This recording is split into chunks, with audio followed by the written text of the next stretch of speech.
Hey guys, welcome to my vlog. I hope everyone is doing well. So this is CDAC series part 2 और part 1 में हमने देखा था कि what is CDAC and what are the courses offered by CDAC. So किसी ने अगर मेरा part 1 नहीं देखा है तो I'll be sharing that link over here. So I link पे क्लिक करो, वो part 1 देख लो अगर आप नए हो तो।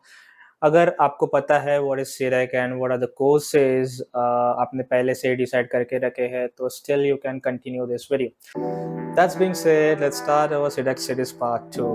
So in today's video what we are going to see, so first we will cover एक एग्ज़ाम लेती है CDAC नाम की. सो वो क्या है, उसको अप्लाई कैसे करना है एंड उसके लिए क्या क्या आपको पढ़ना चाहिए. सो वो मैं आपको आज इस वीडियो में बताऊंगा.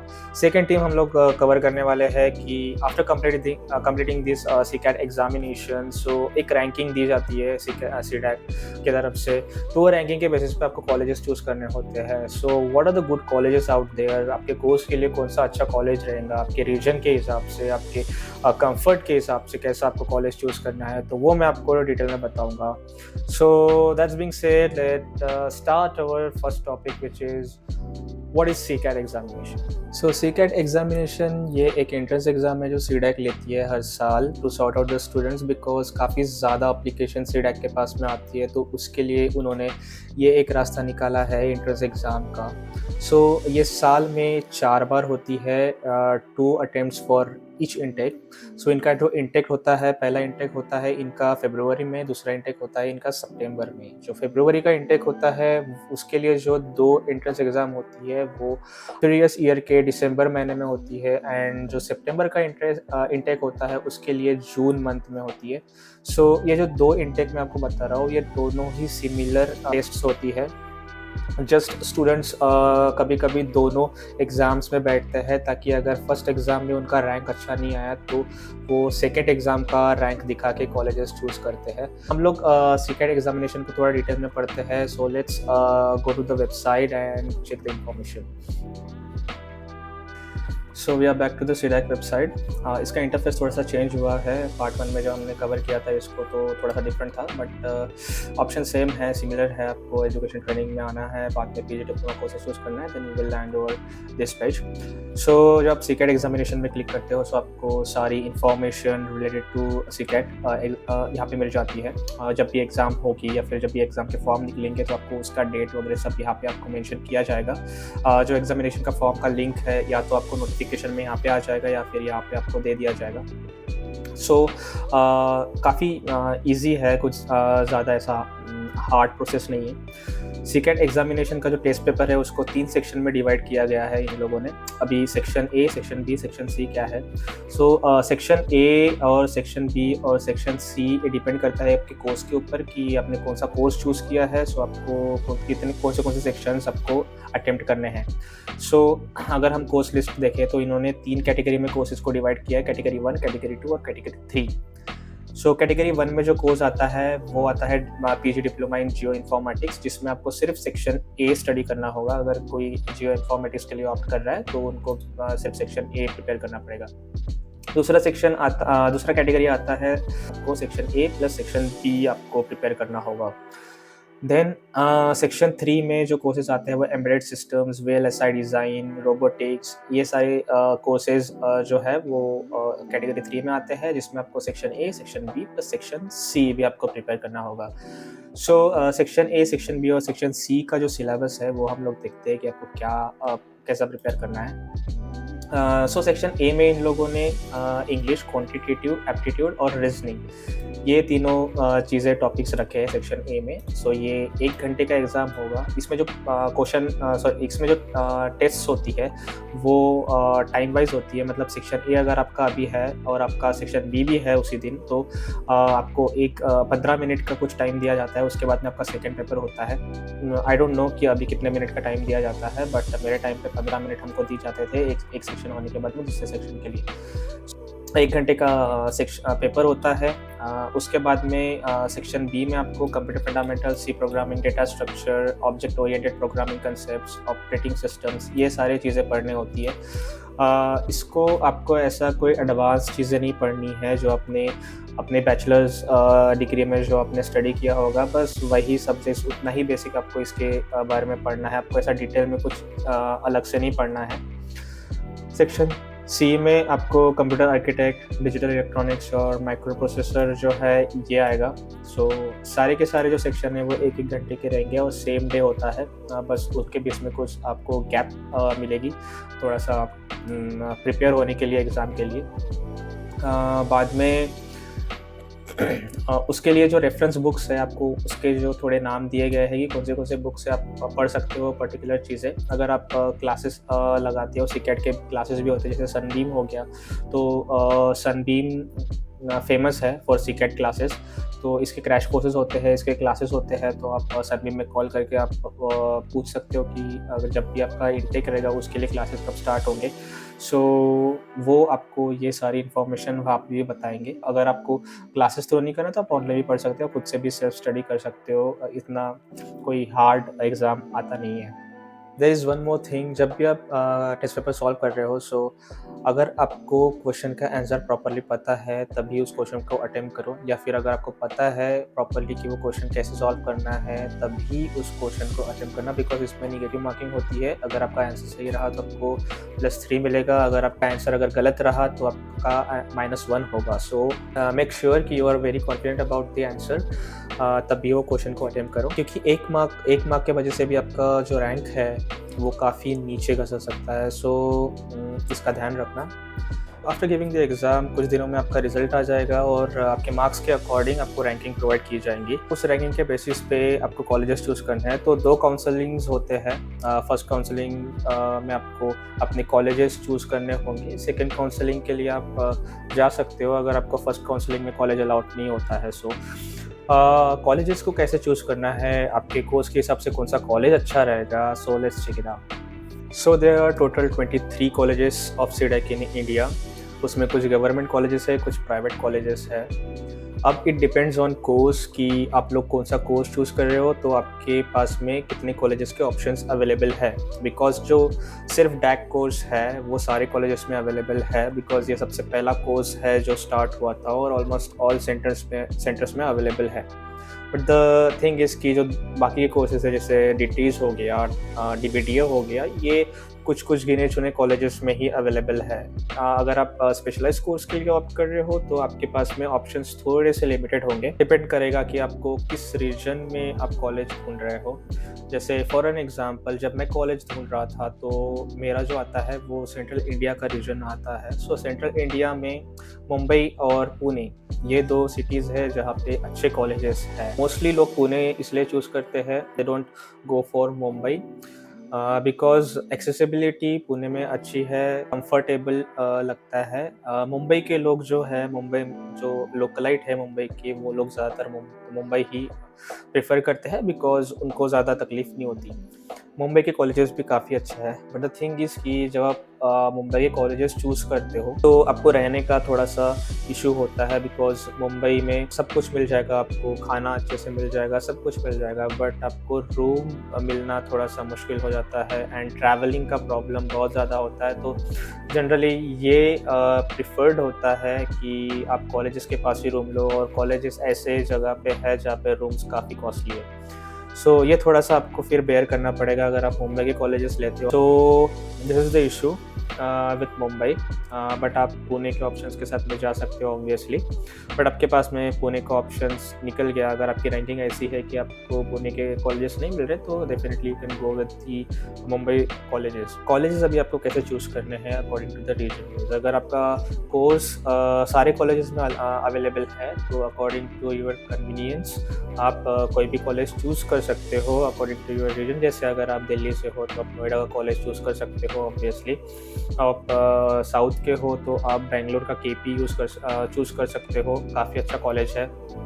अगर आप सेंट्रल इंडिया से हो तो आपके पास 2 सिटीज़ के ऑप्शंस होते हैं, पुणे एंड मुंबई। तो पुणे में जो सबसे अच्छे कॉलेजेस है वो है पुणे एक्स, जो कि ऑल ओवर इंडिया का रैंक 1 का कॉलेज है। दूसरा है सनबीम, तीसरा है आईसीएसडी। सो ये पुणे में काफ़ी अच्छे कॉलेज है। बाद में मुंबई के ऑप्शंस आपके लिए बताऊँगा, खारघर, वीटा, ये काफ़ी अच्छे कॉलेज है। फिर मुंबई में और 2 कॉलेजेस काफ़ी अच्छे हैं, एमईटी, चूहू, ये भी काफ़ी अच्छे कॉलेजेस हैं आपके कोर्सेज़ के लिए। सो इनमें से अगर आपका कोर्स है कोई भी कॉलेज में तो आप डेफ़िनेटली इन कॉलेजेस के साथ में जा सकते हो, काफ़ी अच्छे कॉलेज है, even the placements are good from this college. अब जो मैंने कॉलेजेस बताए वो मेरे पैरामीटर्स के हिसाब से थे कि प्लेसमेंट अच्छा चाहिए, लेक्चरर्स अच्छे चाहिए, एक्सेसिबिलिटी वो सिटी की अच्छी चाहिए, तो उस हिसाब से मैंने आपको कॉलेजेस के नाम बताए। बट अगर आपको कन्वीनियंस के हिसाब से जाना है कि इफ़ फॉर एन एग्जांपल जैसे मैं नागपुर से हूँ, नागपुर में भी एक सीडेक का कॉलेज है, तो अगर आपको किसी और सिटी में ट्रैवल नहीं करना है और आपकी सिटी में कॉलेज है तो आप वो कॉलेज भी ले सकते हो। बट द थिंग इज़, जैसे फॉर एन एग्जांपल मेरे नागपुर का अगर बात करूँ तो मेरे नागपुर में आईटी कंपनीज़ नहीं है, तो उसके बाद में एक्सपोजर जो होता है ना उतने लिमिटेड हो जाते हैं, तो उस हिसाब से आप कॉलेजेस को चूज़ करो। College also depends on your ranking कि आपको कितना रैंक आता है आपके सीटेट एग्जामिनेशन में। सो जो आईसीएसडी है, पुणे के जो आईसीएसडी है, एक्स है, सनबीम है, इनके लिए थोड़ा सा अच्छा रैंक आना ज़रूरी है। Same goes for the Mumbai colleges which is Vita, Kharghar, MET and Juhu, इनके लिए भी काफ़ी अच्छे रैंक्स लाना ज़रूरी है। अगर आप डैक कोर्स करते हो तो डैक में कंपटीशन बहुत ज़्यादा हाई है, बिकॉज वो सबसे ज़्यादा फेमस कोर्स है। अकॉर्डिंग टू द कंपटीशन, अगर आप एक्स लेते हो जो सबसे टॉप का कॉलेज है सी डैक में, सी डैक का इंडिया में, सो उसके लिए आपको अराउंड 400 के अंदर रैंकिंग रखनी पड़ेगी, तभी जाके आपको एक्ट्स मिलने के चांसेस रहते हैं। उसके ऊपर थोड़े से चांसेस कम हो जाते हैं एंड अराउंड 600 अगर आपने क्रॉस कर लिया तो एक्ट्स को भूल ही जाओ अगर आपने डैक कोर्स चूज़ किया है तो। But you can try your luck, अगर सीट बचती है तो आपको मिलने के चांसेस रहते हैं। दूसरा जो कॉलेज है सनबीम के लिए अराउंड 700 to 1000 आई गेस उसके अंडर रैंक रहना चाहिए। अगर आप डैक कोर्स में हो तो उसके अंदर रैंक है तो आपको सनबीम भी मिल जाएगा। उसके ऊपर में 1700 के अंडर रैंक है तो आपको आईसीएसडी भी मिल जाएगा। सेम खारघर, एमईटी और जूहू के लिए है, उधर भी आपको 1700 के अंदर रैंक रहा तो आपको ये तीनों कॉलेजेस में से एक कॉलेज मिल सकते हैं मुंबई में।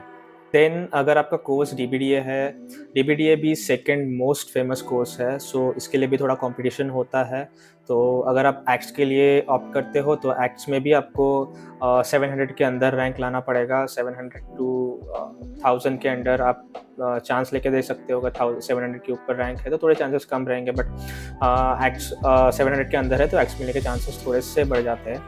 सनबीम में आपको अराउंड 1200 के अंदर रैंक ना पड़ेगा, तभी आपको डीबीडीए कोर्स मिलने के चांसेस है। देन आईसीएसडी में वही 2500 के अंदर रैंक रहा, 2000 के अंदर रैंक रहा तो आपको आईसीएसडी मिल सकता है for DBDA. Same goes for the Mumbai colleges. Noida की रैंकिंग जो है वो थोड़ा सा कम है, तो कंपटीशन थोड़ा मुंबई और पुणे में ज़्यादा है, तो इसलिए मैं पुणे और मुंबई के कॉलेजेस ज़्यादा बता रहा हूँ। जो तीसरा कोर्स है डीटीज़ में मेरे टाइम पे जब मैंने डीटीज़ लिया था तब 5000 के अंडर भी किसी का रैंक था, 6000 तक का भी किसी का रैंक था, तो एक्ट्स मिल गया था मेरे टाइम पे। बट अभी जो कोविड का सीन हुआ है उसके बाद में साइबर अवेयरनेस काफ़ी ज़्यादा बढ़ गया, बिकॉज साइबर अटैक्स बहुत ज़्यादा बढ़ गए थे, तो लोग अभी साइबर सिक्योरिटी के लिए ऑप्ट कर रहे हैं, बिकॉज जो अपॉर्चुनिटीज़ अच्छी खासी हो गई है साइबर सिक्योरिटी के लिए। अगर आप डीटीज़ के साथ में जा रहे हो, अभी के सिनेरियो के हिसाब से हो सकता है कि जो कट ऑफ था वो थोड़ा सा ज़्यादा हाई हो गया है।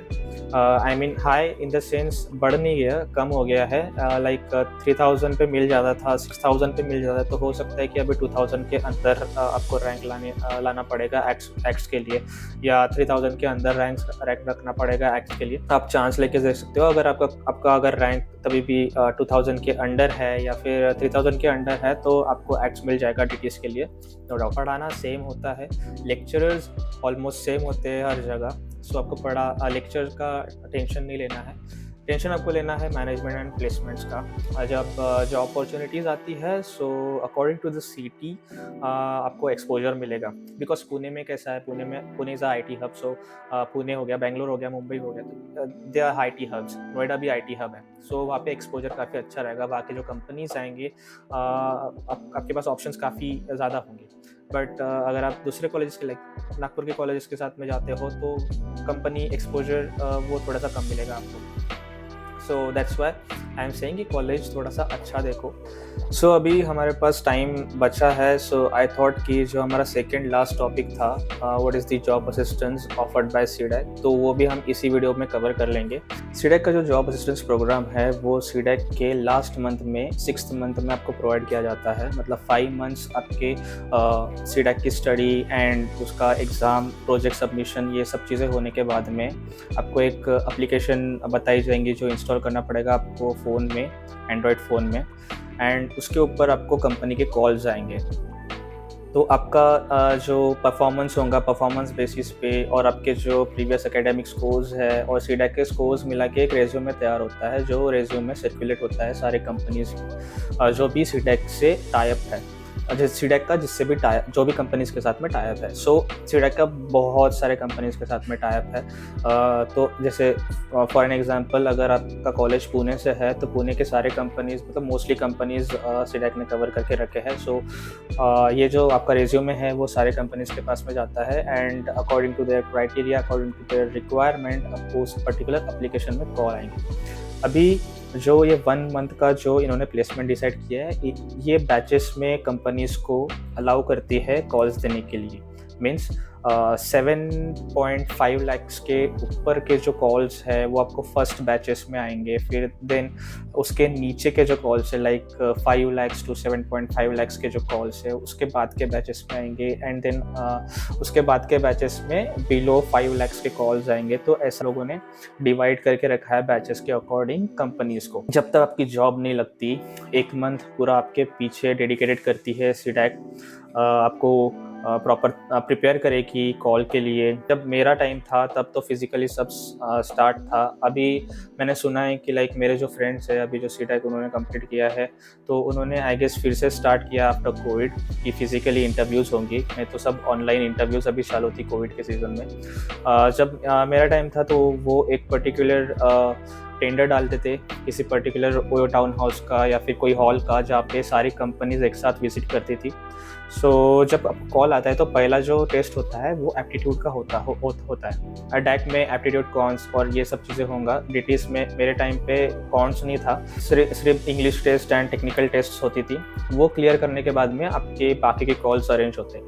सो जैसे ही आपने फर्स्ट कॉल क्लियर कर लिया, फर्स्ट जो टेस्ट है वो क्लियर कर लिया, तो आपके जो सेकेंड कॉल्स है, वो एक पर्टिकुलर सेंटर में आपके अरेंज होंगे, जो मैंने बोला कि टेंडर डालता है हॉल में। सो वहाँ पे सारी कंपनीज विजिट करती है, एंड बाकी के आपके सारे राउंड्स वहीं पे होते हैं। तो एक दिन के अंदर पूरा का पूरा इंटरव्यू निपट जाता है। आपको एक दिन में आपके हाथ में जॉब होती है। सो ऐसा सीडैक का प्रोग्राम डिज़ाइंड है प्लेसमेंट के लिए। इसमें और एक ऑप्शन होता है, अगर आपको प्रोफाइल पसंद नहीं आ रही है, तो आप ऑप्ट आउट कर सकते हो। बट ऑप्ट आउट का ऑप्शन बहुत ही सोच समझ के यूज़ करना। अगर आप श्योर हो कि आपको ये पर्टिकुलर प्रोफाइल नहीं चाहिए, अगर आपका जो प्रायोरिटी है, अगर आपकी सैलरी नहीं है, आपकी प्रोफाइल है, तो श्योरली आप रुको। ये नहीं है कि सीडैक सिर्फ जो 1 महीने का टाइम स्पैन है, सिर्फ उसी में आपको कॉल्स प्रोवाइड करेगी। 1 महीने के बाद भी 1 साल तक सीडैक आपको कॉल्स प्रोवाइड करती है। बट जो 1 महीने में जो कॉल्स प्रोवाइड करती है, सीडैक डेडिकेटेडली उसके ऊपर वर्क करती है। इट इज़ रिकमेंडेड कि आप पहले जो फर्स्ट मंथ है, 1 महीने के अंदर अंदर आप जॉब ले लो। और जैसे ही आपको कोई कंपनी हायर कर लेती है, तो सीडैक का ये रूल है, अगर किसी पर्टिकुलर कंपनी ने आपको हायर कर लिया, तो आप उसके आगे के कॉल्स आप अटेम्प्ट नहीं कर सकते। मतलब सीडैक का काम वहाँ पे ख़त्म हो जाता है। आपको जॉब देने का जो उन्होंने प्रॉमिस किया था, वो उन्होंने पूरा किया।